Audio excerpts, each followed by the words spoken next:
Ahmedabad plane crash जिसने पूरे देश को झकझोर दिया। इस क्रैश में अब तक 279 लोग मारे जा चुके हैं। जो तस्वीरें सामने आई वो हृदय विदारक थी।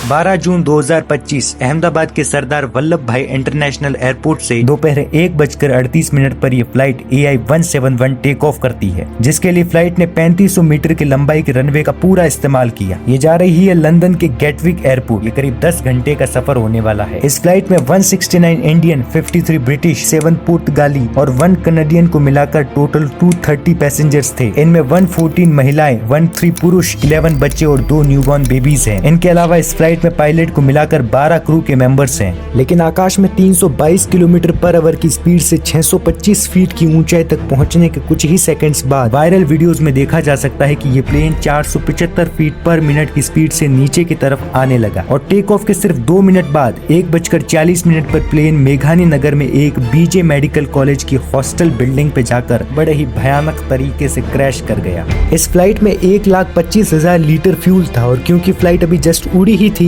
इसलिए पूरा फ्यूल टैंक भरा हुआ था। ये है कॉलेज का फिजियोलॉजी डिपार्टमेंट, ये है कॉलेज का सिविल हॉस्पिटल, ये PG सेक्शन, इस तरफ है MBBS स्टूडेंट का सेक्शन। एयरपोर्ट से सीधे ये लोकेशन आती है और कुछ इस तरीके से प्लेन की क्रैश पोजीशन थी। जिस वक्त प्लेन बिल्डिंग पे जाकर गिरा उस वक्त बॉयज हॉस्टल में करीब 100 से ज्यादा MBBS के स्टूडेंट्स लंच कर रहे थे, जिसमें 60 से ज्यादा स्टूडेंट इंजर्ड हो गए और प्लेन में एक को छोड़कर सभी 241 लोग मारे गए। डॉक्टर कोनी व्यास जो एक प्राइवेट हॉस्पिटल में पैथोलॉजिस्ट थी, इनके पति लंदन में एक डॉक्टर थे, इसलिए कोनी ने रिजाइन कर दिया ताकि पूरा परिवार लंदन जाकर रह सके। फ्लाइट में बैठे तो इनके पति प्रतीक जोशी ने ये फैमिली सेल्फी ली। राजस्थान की खुशबू लंदन में अपने पति के पास जा रही थी। ये इनकी पहली विदेश यात्रा थी। सिर्फ 4.5 महीने पहले इनकी शादी हुई थी। गुजरात के फॉर्मर चीफ मिनिस्टर विजय रमणीकलाल रूपाणी ने पहला टिकट 19 मई को बुक करवाया, लेकिन रूपाणी BJP पंजाब के इंचार्ज थे और लुधियाना उपचुनाव की वजह से ये टिकट कैंसिल करवा दिया। इसके बाद 5 जून का टिकट करवाया, लेकिन कुछ कारणों से इसे भी रद्द करना पड़ा। तीसरी बार इन्होंने जो टिकट करवाया वो 12 जून का था।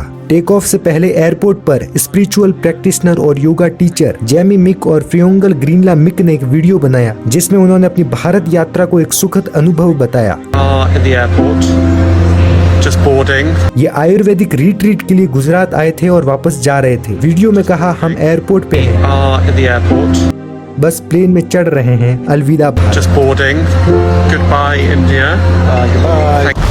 15 साल का आकाश जो उसी कॉलेज के पास अपने परिवार की चाय की दुकान पर था, लंच टाइम की वजह से दोपहर में वो पेड़ के नीचे सो रहा था। न वो प्लेन में था और न ही हॉस्टल में, लेकिन फिर भी इस क्रैश में चपेट में आ गया। गुजरात की दीपांशी अपने पिता के बर्थडे पर उन्हें सरप्राइज देने भारत आई थी और वापस लंदन जा रही थी। उदयपुर के 2 भाई बहन शुभ मोदी और शगुन मोदी जिन्होंने लंदन में ही अपनी पढ़ाई कंप्लीट की थी, दोबारा लंदन जा रहे थे ताकि एक बार वो फिर वहां घूम सके और उन पुराने दोस्तों से मिल सके। पायल जो लंदन जा रही थी एडमिशन लेकर पढ़ने के लिए।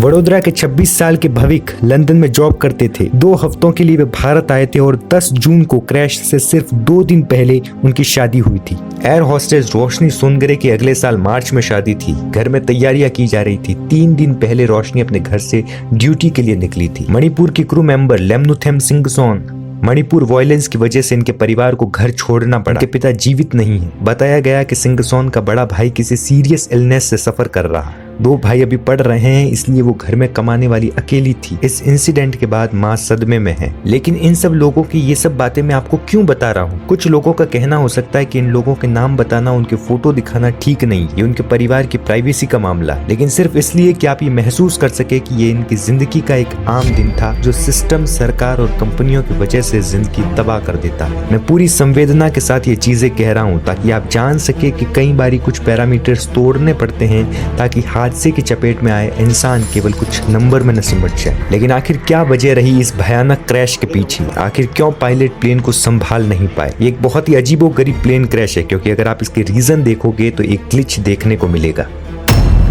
खराब मौसम क्रैश का कारण हो सकता है। दुनिया भर में जितनी भी प्लेन क्रैश की घटनाएं होती है, चाहे बड़ी हो या छोटी, उनमें से करीब 23% में मौसम एक मेजर फैक्टर होता है। लेकिन उस दिन आसमान बिल्कुल साफ था, बारिश का नामो निशान नहीं था, ना ही कोई तूफान आया था। विजिबिलिटी 6000 मीटर तक की थी, जो कि बहुत ही अच्छी होती है। तापमान 37 डिग्री सेल्सियस के अराउंड था और विंड स्पीड भी 3 नॉट्स थी, यानी बहुत ही हल्की सी हवा थी। यानी कि मोटे तौर पर वेदर की कोई दिक्कत नहीं लगती यहाँ पर। इस फ्लाइट को चला रहे थे कैप्टन सुमित सबरवाल, जो कि एक बहुत ही एक्सपीरियंस्ड पायलट थे। उन्हें 11,500 आवर्स का फ्लाइंग एक्सपीरियंस था। इनके साथ काम करने वालों का मानना है कि उनका वास्तविक अनुभव इससे भी ज्यादा था। को पायलट क्लाइव कुंदर को भी 3,400 आवर्स का फ्लाइंग एक्सपीरियंस था। सुमित को लेकर एक साथी पायलट ने कहा वे बहुत शांत और हार्ड वर्किंग इंसान थे। उन्होंने अपने करियर में एयरबस A310, बोइंग 777 और कई ड्रीम लाइनर उड़ाए। Basically Boeing 787 dream liner 3 type के होते हैं, 787-8, 787-9 और 787-10। 8 वाले में करीब 248 पैसेंजर्स बैठ सकते हैं। इसकी लंबाई 57 मीटर होती है और ये एक बार में करीब 13,530 किलोमीटर की दूरी तय कर सकता है। 9 वाला थोड़ा बड़ा होता है। इसमें 296 पैसेंजर्स की कैपेसिटी है, लंबाई 63 मीटर है और रेंज करीब 14,010 किलोमीटर की है। 787-10 सबसे बड़ा वेरिएंट है। इसमें 336 पैसेंजर्स आ सकते हैं। इसकी लंबाई 68 मीटर है लेकिन इसकी रेंज थोड़ी कम है, 11,730 किलोमीटर रेंज है इसकी। यहाँ जो प्लेन इस्तेमाल हुआ वो बोइंग 787 ड्रीम लाइनर प्लेन था, जिसका जबरदस्त सेफ्टी रिकॉर्ड रहा है। ये ड्रीम लाइनर सीरीज का सबसे छोटा वर्जन है जिसे अमेरिकी कंपनी बोइंग ने बनाया है। कंपनी की वेबसाइट पर इसे अब तक का सबसे ज्यादा बिकने वाला पैसेंजर वाइल्ड बॉडी बताया गया है। ये सिर्फ 13 साल पुराना प्लेन था। सितंबर 2022 में इसे एयर इंडिया में शामिल किया गया था।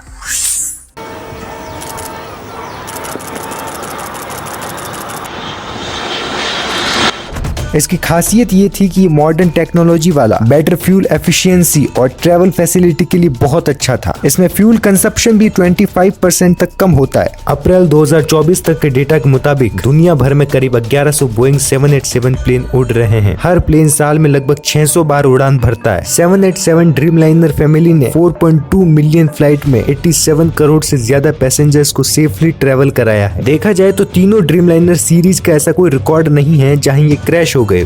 हाँ, कई बारी कुछ प्रॉब्लम जरूर देखी गई है लेकिन कोई भी प्लेन इस तरीके से क्रैश नहीं हुआ। स्पेसिफिकली इससे जुड़ा ये पहला क्रैश है। टाइम्स नाउ को दिए इंटरव्यू में एयर इंडिया के चेयरमैन एन चंद्रशेखरन ने बताया कि इस प्लेन का राइट इंजन मार्च में नया लगाया गया था और लेफ्ट इंजन लास्ट 2023 में सर्विस किया गया था। दिसंबर 2025 में इसका अगला मेंटेनेंस चेक होने वाला था। सोशल मीडिया पर कहा जा रहा था कि इसका मेंटेनेंस तुर्की टेक्निक द्वारा किया गया है, जबकि चंद्रशेखर ने इस पर कहा कि इन 33 ड्रीम लाइनरों में से किसी का भी मेंटेनेंस तुर्की टेक्निक नहीं किया, बल्कि इसका maintenance AI engineering service limited द्वारा किया गया है, जो सिंगापुर एयरलाइन का हिस्सा है। अगर आप इस प्लेन का जो आर्यन ने वीडियो लिया और जो एयरपोर्ट के CCTV से फुटेज मिली, उन दोनों को ध्यान से देखोगे तो दोनों ही वीडियो में नोटिस होगा कि टेक ऑफ के बाद भी इसके लैंडिंग गियर्स खुले रह गए, जो कि नॉर्मल नहीं है। प्लेन के टेक ऑफ के बाद पायलट जो चीज सबसे पहले करते हैं वो है इन गियर्स को अंदर ले लेना। US एरोस्पेस के सिक्योरिटी एडवाइजर एंथनी ब्रिकहाउस ने भी कहा कि ये लैंडिंग गियर नीचे होना अनयूजुअल है। Farmer senior pilot captain Saurabh Bhatnagar ने NDTV को बताया कि टेक ऑफ बिल्कुल सही था और मेरा मानना है कि गियर ऊपर उठाने से पहले ही प्लेन नीचे की तरफ आने लगा। The unstuck was the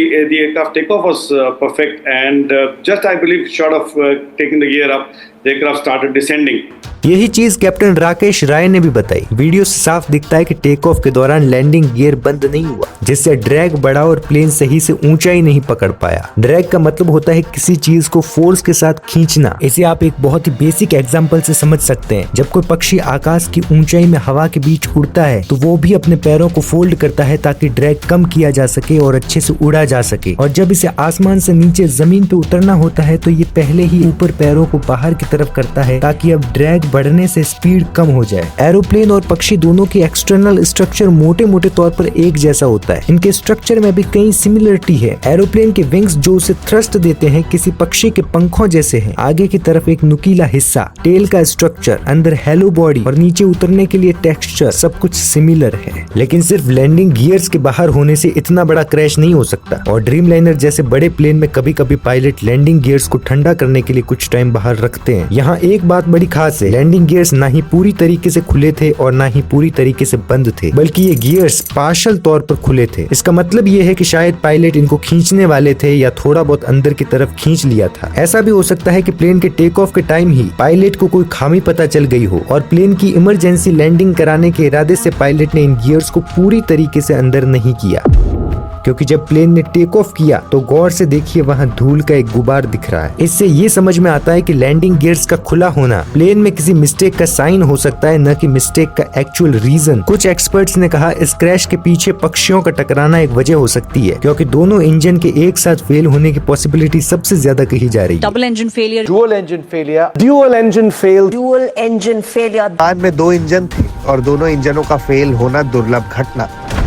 अमेरिकी एविएशन एक्सपर्ट जॉन कॉक्स ने बताया वीडियो में लास्ट मूवमेंट पर प्लेन की नोज ऊपर की तरफ थी, The image shows the airplane with the nose rising and it continuing to sink. जो ये दिखाती है कि पायलट ने प्लेन को बचाने की पूरी कोशिश की, लेकिन इंजन ने सपोर्ट नहीं किया। जनवरी 2009 में भी यूएस एयरवेज फ्लाइट 1549 जिसमें करीब 155 लोग थे, टेक ऑफ के 2 मिनट बाद ये प्लेन कनाडियन गिज के झुंड से टकरा गई और दोनों इंजन फेल हो गए। Captain Sully Sullenberger and First Officer Jeffrey Skiles realized that without engine power, लेकिन फॉर्चुनेटली पायलट चेस्ली ने प्लेन को सेफली हडसन रिवर में लैंड करा दिया और सब बच गए। इसे मेरिकल ऑफ द हडसन कहा जाता है। ऐसा ही एक और इंसिडेंट है। सितंबर 1988 में Ethiopian airline flight 604 take off के बाद जब आकाश में 300 फीट ऊपर थी तो कबूतरों के झुंड से टकरा गई, जिसकी वजह से इंजन ने काम करना बंद कर दिया। ये प्लेन सिर्फ 1 साल पुराना था। प्लेन में करीब 98 पैसेंजर्स और 6 क्रू मेंबर्स यानी टोटल 104 लोग थे। पायलट ने गियर अप लैंडिंग करने की कोशिश की। गियर अप लैंडिंग का मतलब है कि प्लेन से गियर्स को अंदर फोल्ड करके प्लेन को लैंड करवाना, क्योंकि अगर गियर्स को बाहर रखा तो यहाँ पर नीचे कोई रनवे नहीं है, गियर्स मिट्टी में धसेंगे जिसकी वजह से प्लेन पलट सकता है। मगर जैसे ही गियर अप लैंडिंग करने की कोशिश की, जमीन से टकराते ही प्लेन टूट गया और इसमें आग लग गई। 98 पैसेंजर्स में से 35 पैसेंजर्स नहीं बच पाए और उनकी डेथ हो गई। यहाँ आपको समझ आ रहा होगा कि बर्ड्स का प्लेन से टकराना कितना सीरियस इशू है। बर्ड स्ट्राइक से प्लेन्स को हर साल 1.2 मिलियन तक का नुकसान होता है। बर्ड्स प्लेन से तब टकराता है जब यूजुअली प्लेन ग्राउंड के आसपास हो, जैसे कि टेक ऑफ या लैंडिंग के टाइम। पक्षियों का झुंड और भी खतरनाक होता है क्योंकि ये एक साथ प्लेन पे अटैक कर देते हैं। जेट इंजन काफी सेंसिटिव होते हैं और बड़े इंपैक्ट को इजीली हैंडल नहीं कर पाते। इंजन के स्टार्टिंग पार्ट में जो कंप्रेसर ब्लेड्स होते हैं वो छोटे और फ्रैंगिल होते हैं, इसीलिए वो इजीली डैमेज हो सकते हैं। लेकिन अगर ये हादसा किसी बर्ड स्ट्राइक की वजह से हुआ होता तो हवा में ही इंजन के अंदर आग या धुआं दिखना चाहिए था, जैसा कि 2009 और 1988 के मामले में हुआ। मगर इस वीडियो में प्लेन के नीचे गिरने के बाद आग और धुआं दिख रहा है। आकाश में जब प्लेन नीचे आ रहा था तब इसमें कोई आग नहीं दिखी और न ही इस वीडियो में कहीं पर भी कोई पक्षी नजर आ रहा। मॉनिटरिंग एजेंसी एविएशन हेरल्ड को भी रनवे पर कोई पक्षी या उसके रिलिक्स नहीं मिले। और बर्ड्स यूजुअली प्लेन क्रैश के मेन रीजन भी नहीं होते। ज्यादातर मामलों में ये एक कंट्रीब्यूटिंग फैक्टर की तरह काम करते हैं। इन कुछ कारणों की वजह से ये थ्योरी इस क्रैश के लिए कमजोर पड़ जाती है। अगर प्लेन के लास्ट फुटेज को फिर से देखें तो इसमें एक आवाज आ रही है, एक तीखी आवाज।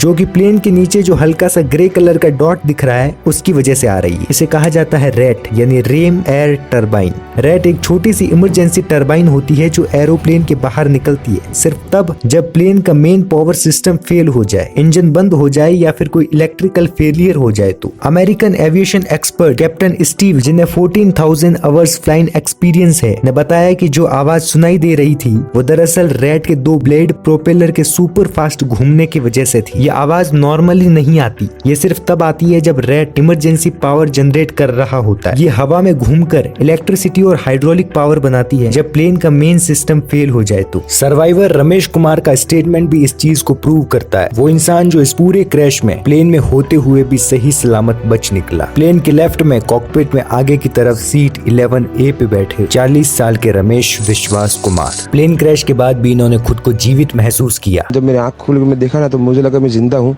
जिस तरफ रमेश बैठे थे उस तरफ बाहर निकलने की थोड़ी सी जगह थी। वहाँ थोड़ा पेस भी था प्लेन के जब बाहर, तो जब जैसे मेरा डोर टूटा ना सब, तो मैंने देखा ना जब सामने कि थोड़ा इधर पेस है, मैं ट्राई कर सकता हूँ निकलने के लिए, तो मैंने ट्राई किया निकलने के लिए, तो फिर मैं निकल गया उधर। लेकिन दूसरी तरफ बिल्डिंग की दीवार थी, उधर से कोई शायद नहीं निकल सका होगा। इन्होंने सीट बेल्ट खोला, मेरी सीट थे वो मेरी बेल्ट निकाला मैंने और बाहर निकलने की कोशिश की और वो बच गए। जिस स्पीड से ये क्रैश हुआ, इतने बड़े झटके में अंदर बैठे किसी पैसेंजर का तुरंत एक्शन लेना ही रमेश के बचने का बड़ा रीजन है। इनका भाई अजय भी इसी प्लेन में ट्रेवल कर रहा था, लेकिन दोनों की सीट आपस में दूर थी। इन्होंने कंफर्म किया कि उन्हें क्रैश के जस्ट पहले एक तेज धमाका सुनाई दिया और कैबिन्स की लाइट टिमटिमाने लगी। लाइट ऑन हो गई, ग्रीन और व्हाइट जो कि रैट के एक्टिवेट होने के टाइम पे होता है, क्योंकि इमरजेंसी सिस्टम का एक पल के लिए इलेक्ट्रिक सप्लाई डिस्टर्ब करता है, जिससे लाइट्स ब्लिंक होती है।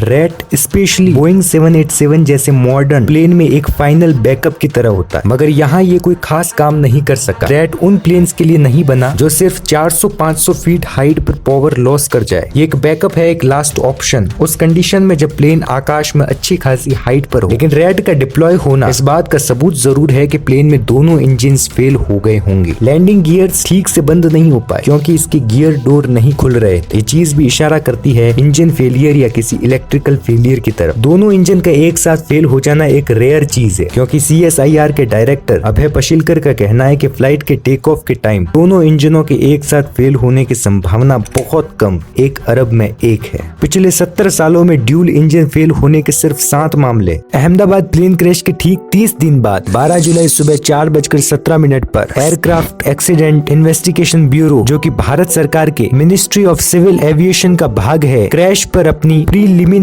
रिपोर्ट पब्लिश करता है। इसमें बताया गया कि प्लेन के टेक ऑफ के तुरंत बाद पहले वाले इंजन का fuel cut off switch run position से कट ऑफ पोजीशन में चला गया। इसके ठीक 1 सेकंड बाद दूसरे इंजन का फ्यूल स्विच भी कट ऑफ में चला गया था और दोनों इंजन तक फ्यूल पहुंचना बंद हो गया। कॉकपिट वॉइस रिकॉर्डर से पता चला, एक पायलट दूसरे पायलट से पूछता है, तुमने ये बंद क्यों किए? तो दूसरा कहता है कि उसने ये नहीं किया। एक फैक्ट, एरोप्लेन्स में जो इसके विंग्स होते हैं वो इसका फ्यूल टैंक होता है, मेनली इसमें फ्यूल भरा जाता है। 1:38 मिनट और 52 सेकंड पर इंजन 1 का फ्यूल कट ऑफ स्विच फिर से रन की पोजीशन में किया। इसके 4 सेकंड बाद 1:38 मिनट 56 सेकंड पर दूसरे इंजन का फ्यूल कट ऑफ स्विच को रन पे किया गया, मगर तब तक प्लेन बहुत नीचे आ चुका था। दोनों इंजन को वापस रीस्टार्ट होने में कुछ सेकंड का टाइम लग रहा था। 1:39 मिनट 5 सेकंड पर पायलट ने अहमदाबाद ट्रैफिक कंट्रोल ATC को 3 बार मेडे कहा। कैप्टन सुमित सबरवाल ने जो आखिरी कॉल किया और जो कहा वो भी इसी तरह की कोई सिचुएशन हो सकती है। ATC को दिया आखिरी मैसेज था, थ्रस्ट नहीं मिल रहा, प्लेन गिर रहा है, मेडे मेडे। थ्रस्ट वो मैकेनिकल फोर्स होता है जो किसी एयरक्राफ्ट को आगे बढ़ाता है। इसे इंजन के जरिए प्रोड्यूस किया जाता है। जब इंजन तेजी से गैस को पीछे की ओर फेंकता है, उसी रिएक्शन में प्लेन आगे की तरफ मूव करता है। मेडे एक इंटरनेशनल इमरजेंसी सिग्नल है जिसे पायलट्स या शिप कैप्टन तब यूज करते हैं जब जान या व्हीकल पर सीधा खतरा हो। ये वर्ड फ्रेंच के माइडर से आया है जिसका मतलब है मेरी मदद करो। एयर ट्रैफिक कंट्रोल को रेडियो पर यह मैसेज भेजा जाता है ताकि तुरंत हेल्प मिल सके। इसे तभी बोला जाता है जब सिचुएशन बहुत सीरियस हो। मेडे कॉल सुनते ही रेस्क्यू ऑपरेशन तेज कर दिए जाते हैं ताकि लोगों को हर हाल में बचाया जा सके। लेकिन जब ATC ने वापस प्लेन से कांटेक्ट करने की कोशिश की तो उन्हें वापस कोई जवाब नहीं मिला।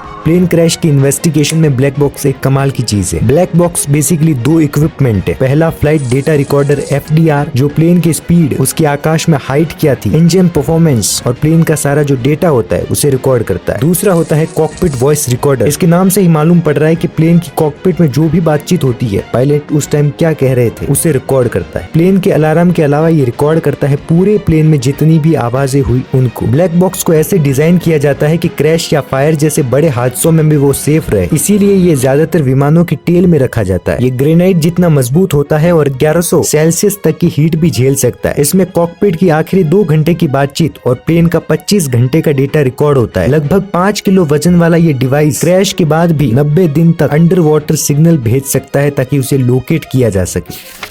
बोइंग कंपनी के प्लेन हादसे और कंपनी पे लगे आरोप किसी से छिपे नहीं है। जनवरी 2013 की बात है। जापान एयरलाइंस की फ्लाइट 183 पैसेंजर्स और 11 ड्राइवर्स ग्रुप को लेकर बोस्टन के लोगान इंटरनेशनल एयरपोर्ट पे पहुंची। क्लीनिंग क्रू के एक मेंबर ने देखा कि बोइंग के पिछले केबिन से धुआं आ रहा है। पता चला कि ये धुआं APU की बैटरी से निकल रहा था। बड़ी मुश्किल से इस धुएं पर काबू किया गया, लेकिन हैरानी इस बात से कि बोइंग ने एयरलाइन को 18 दिन पहले ही ये प्लेन डिलीवर किया था। इसके 5 दिन बाद एक और फ्लाइट पायलट को बैटरी में प्रॉब्लम के चलते जापान में प्लेन की इमरजेंसी लैंडिंग करनी पड़ी। 2019 में न्यूयॉर्क टाइम्स ने फॉर्मर क्वालिटी मैनेजर जॉन बॉर्नेट के जरिए ये चीज एक्सपोज की थी। 787 ड्रीमलाइनर बनाने वाली फैक्ट्री में प्रोडक्शन और इंस्पेक्शन में कमजोर मेंटेनेंस एक बड़ी समस्या है, जिससे सिक्योरिटी में कॉम्प्रोमाइज किए जाने का खतरा है। प्लेन्स में फ्लाइट कंट्रोल सिस्टम के वायर्स के पास लापरवाही से काम किया गया है, जिसके परिणाम गंभीर होंगे। जॉन बॉर्नेट ने एलिगेशन लगाया कि इन प्लेन की कंस्ट्रक्शन में डैमेज स्पेयर पार्ट्स लगाए जा रहे हैं। मार्च 2024 में जॉन बॉर्नेट को बोइंग कंपनी के अगेंस्ट गवाही देने आना था, लेकिन उनसे कांटेक्ट नहीं हुआ। बाद में वे जहां ठहरे हुए थे वहां होटल के पार्किंग में डेड मिले। Former employee of Boeing who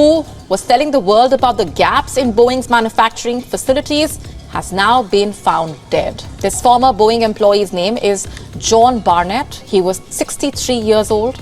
Barnett was found dead in South Carolina. His body was found in his truck in a hotel car park. बताया गया कि ऐसा लगता है कि बॉर्नेट ने खुद को गोली मार ली। नॉल्स और उनके को काउंसलर रॉबर्ट तुर्कवीज ने टाइम को बताया कि वो बहादुर, ईमानदार और एक अच्छे इंसान थे। वो गवाही देने वाले थे और बहुत अच्छे मूड में थे। हमें नहीं लगता कि उन्होंने अपनी जान ली होगी, इस पर यकीन नहीं किया जा सकता। जॉन बॉर्नेट के भाई रॉटनी बॉर्नेट ने एसोसिएट प्रेस से बातचीत में बताया कि जॉन बोइंग के प्लेन और पैसेंजर्स को लेकर चिंता में थे। उन्होंने साफ शब्दों में कहा कि बोइंग में सिक्योरिटी से ज्यादा प्रॉफिट्स को प्रायोरिटी दी जा रही थी। बोइंग पर खुलकर बात करने वालों में जॉन इकलौते नहीं हैं। जनवरी 2024 में बोइंग के इंजीनियर रहे सैम सालेपुर ने 787 ड्रीमलाइनर के बारे में चिंता जाहिर की थी। उनका आरोप था कि बोइंग कंपनी ने एयरक्राफ्ट मैन्युफैक्चरिंग में कई शॉर्टकट अपनाए, जिससे 1000 से ज्यादा ड्रीमलाइनर इफेक्टेड हुए हैं। उनका कहना था इससे भयानक फेलियर सामने आएंगे। I have analyzed Boeing's own data to conclude that the company is taking manufacturing shortcuts. पिछले महीने की ये खबर देखिए।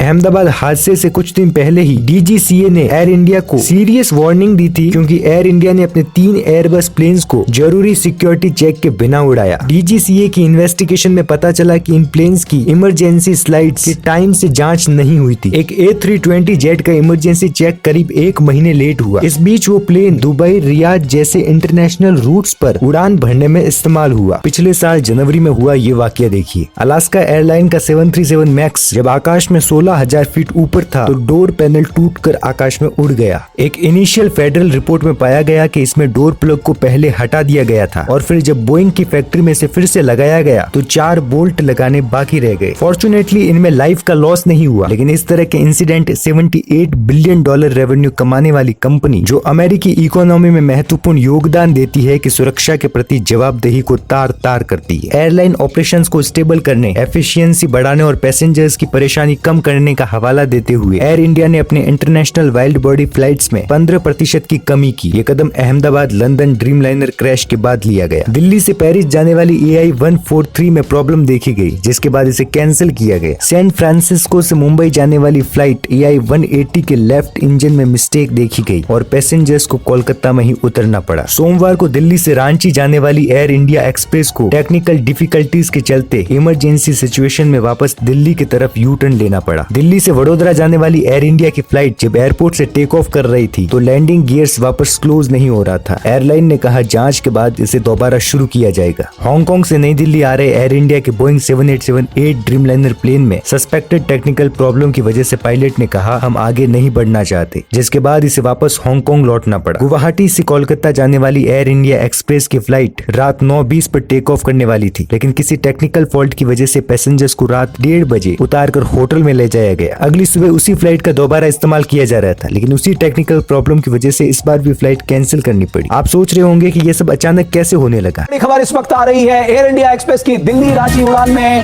तकनीकी खराबी की खबर है। चेन्नई दिल्ली से मेलबर्न जाने वाली फ्लाइट रद्द कर दी गई है। अहमदाबाद की घटना से पहले ऐसा कुछ नहीं हो रहा था। ये कोई कोइंसिडेंस नहीं है, बल्कि इस ट्रेजेडी के बाद एयरलाइंस ने अपने फ्लाइट के इंस्पेक्शन और टेक्निकल चेकअप को बढ़ा दिया है और उसी वजह से जो प्रॉब्लम छिपी हुई थी वो सामने आ रही है। DGCA के आदेश के बाद एयरलाइन अपने प्लेन्स का सेफ्टी इंस्पेक्शन कर रही है। अब तक 33 में से 26 का इंस्पेक्शन हो चुका है। नए नियम बनाए जा रहे हैं ताकि रनवे और उड़ान के रास्ते में आने वाली बिल्डिंग जैसी चीजों पर सख्त कंट्रोल हो, जिससे किसी भी एक्सीडेंट का खतरा कम किया जा सके। एयरपोर्ट से अब कहा जा रहा है कि ट्रेनिंग और सेफ्टी चेक सख्त किए जाए। तो अब तक किसका इंतजार किया जा रहा था? इन सारी चीजों में लापरवाही क्यों थी? क्या हर छोटी बड़ी चीज का फैसला तभी लिया जाएगा जब उससे जुड़ा कोई हादसा सामने आएगा और मासूम लोग बेमौत मारे जाएंगे? अहमदाबाद क्रैश के इस इंसिडेंट के बाद एयर इंडिया ने कई इंटरनेशनल रूट्स पर अपने टिकट प्राइस को कम किया है। कई ऐसे रूट्स है जहां एयर इंडिया की टिकट प्राइस बाकी कंपनियों की तुलना में कम है। मेक माई ट्रिप पर देखे तो पता चलता है कि दिल्ली से पेरिस जाने वाली एयर फ्रांस की फ्लाइट का टिकट 64,000 है, मगर उसी सेम रूट पर एयर इंडिया की फ्लाइट का टिकट 31,000 से भी कम है। इसी तरह दिल्ली से एम्स्टर्डम के लिए KLM एयरलाइन का टिकट 66,000 से ज्यादा है। वहीं बोइंग का किराया 26,200 है। दिल्ली से हांगकांग के लिए एयर इंडिया का प्राइस 13,000 रुपए, जबकि कैथे पैसिफिक एयरलाइन का टिकट 3 गुना ज्यादा कीमत का है। क्रैश के बाद फ्लाइट से ट्रेवल करने से लोग बच रहे हैं। उनके भीतर एक तरह का डर है एयर इंडिया के डोमेस्टिक और इंटरनेशनल रूट्स पर टिकट बुकिंग में 20% की गिरावट आई है। अब ऐसे में कंपनी को तो नुकसान हो रहा होगा, लेकिन बावजूद इसके कंपनी ने किराए को 15% कम कर दिया है। सवाल ये है कि आखिर टिकट प्राइस कम क्यों किया गया। पहले से ही इसके कई इंसिडेंट जहां फ्लाइट्स में दिक्कतें देखी गई, कभी खाने में कॉकरोच मिल रहा है, कभी खाने में मक्खी देखी गई, तो कभी फूड पॉइजनिंग का मामला हुआ, कभी टूटी हुई सीट मिल रही है, तो कभी टॉयलेट साफ नहीं मिलने से फ्लाइट रोकनी पड़ रही है, कभी फ्लाइट का दरवाजा हिलने से आवाज आने लगी तो फ्लाइट अटेंडेंट को गैप बंद करने के लिए पेपर नैपकिन लगाना पड़ा। Leading daily has reported that a hissing sound emanating from a shaking door. कभी पैसेंजर्स को घंटों बैठना पड़ा बिना किसी फैसिलिटी के। एक बार बिजनेस क्लास की सीट में दिक्कत कहकर क्रू ने पैसेंजर को 2 इकोनॉमी सीट ऑफर की, लेकिन बाद में उन्हीं बिजनेस क्लास की सीटों पर क्रू मेंबर्स को सोते हुए देखा गया। तो कभी बिना सीट बेल्ट के उड़ान भरने के लिए पैसेंजर्स को मजबूर होना पड़ा। दिक्कतों के बाद अगर कोई हादसा हो जाए तो टिकट प्राइस कम करने का क्या तुक बना, क्योंकि इंडियन कस्टमर्स प्राइस सेंसिटिव है। कॉन्डे नेस्ट ट्रेवलर के अकॉर्डिंग एक रिसर्च की गई जहां 83% पैसेंजर्स ने कहा कि फ्लाइट टिकट खरीदने में वो प्राइस पर फोकस करते हैं। इसीलिए कंपनियां प्राइस कम करने के लिए क्वालिटी सर्विस के साथ कॉम्प्रोमाइज कर देती है। मगर मैं कहता हूं कि प्राइस कम मत करो, बल्कि अगर जरूरी है तो इसे और बढ़ा दो, मगर लोगों को कम टिकट प्राइस से अट्रैक्ट करके धोखे में मत रखो। अब प्लेन क्रैश के कारणों का पता लगाने के लिए हाई लेवल मीटिंग की जा रही है, लेकिन इसी तरह की मीटिंग अगर पहले टाइम टू टाइम की जाती ताकि कोई क्रैश ना हो तो ये इंसानियत और जिंदगी के लिए बहुत बेहतर होता। लेकिन इन सारी चीजों के लिए पहले ये स्वीकार करना होता है कि कमी है, लापरवाही है, मिसमैनेजमेंट है, इसीलिए हादसे हो रहे हैं। अगर हादसे हो रहे हैं तो उन्हें रोको, इन्वेस्टिगेशन करो, हादसों के रूट कॉज पकड़ो और देश के लिए अच्छा काम करो, न कि इन सारी चीजों से पल्ला झाड़ लो और कोशिश करना तो दूर ये कह दो कि एक्सीडेंट है, एक्सीडेंट को कोई रोक नहीं सकता। क्या हर हादसे पर ऐसा ही कुछ कहा जाएगा? क्रैश की रिपोर्ट पब्लिश हुई 12 तारीख को इंडियन टाइम के अकॉर्डिंग सुबह 4:17 पर। अब क्रैश के रीजन से जुड़े इस आर्टिकल को देखिए, इसमें वही चीज लिखी है जो प्रीलिमिनरी रिपोर्ट में कही गई थी। ये पब्लिश हुई 10 जुलाई 7:35 PM ईस्टर्न टाइम। उस वक्त इंडिया में टाइम था 11 जुलाई सुबह 5 AM का, और तब तक ये रिपोर्ट पब्लिश ही नहीं हुई थी। ये पब्लिश हुई है इसके ठीक एक दिन बाद। तो यहाँ एक दिन पहले ये रिपोर्ट किसने लीक की या फिर कहीं अप्रूव करवा कर लाई है? ये वीडियो आपने देखा होगा जिसमें कहा गया कि इतने बड़े धमाके में भी गीता पुस्तक को कुछ नहीं हुआ। हर कोई जो व्यक्ति है यहाँ पर इसे प्रणाम करके जा रहा है। इस बात में कोई शक नहीं है कि गीता एक पवित्र और पूजनीय ग्रंथ है जिसके प्रति हम सब की अटूट श्रद्धा है। लेकिन हादसे में जहां सैकड़ों जिंदगियां चली गई, कई नन्हे नौनियाल खत्म हो गए, वहां इस ग्रंथ के बिना जले मिलने पर इसे चमत्कार कहना और बाकियों के जीवन के मोल की अवहेलना करना इस ग्रंथ का और उन लोगों का दोनों का घोर अपमान है। रमेश कुमार के हॉस्पिटल रूम में 11 नंबर है जो कि उनकी प्लेन सीट से मैच करता है। दिसंबर 1998 में हाई एक्टर रुआंग साक जिस प्लेन क्रैश में बचे उनका भी सीट नंबर यही था। मगर इस सब का क्या लेना देना? ब्लैक बॉक्स के दोनों पार्ट, कॉकपिट वॉइस रिकॉर्डर और फ्लाइट डेटा रिकॉर्डर दोनों मिल गए। शुरुआती रिपोर्ट में क्रैश का रीजन भी आ गया है, मगर इसके बाद क्या? अब पायलट एरर की तरफ मुद्दा मोड़ा जा रहा है। गलती चाहे ATC की हो, मौसम खराब हो या कुछ भी हो,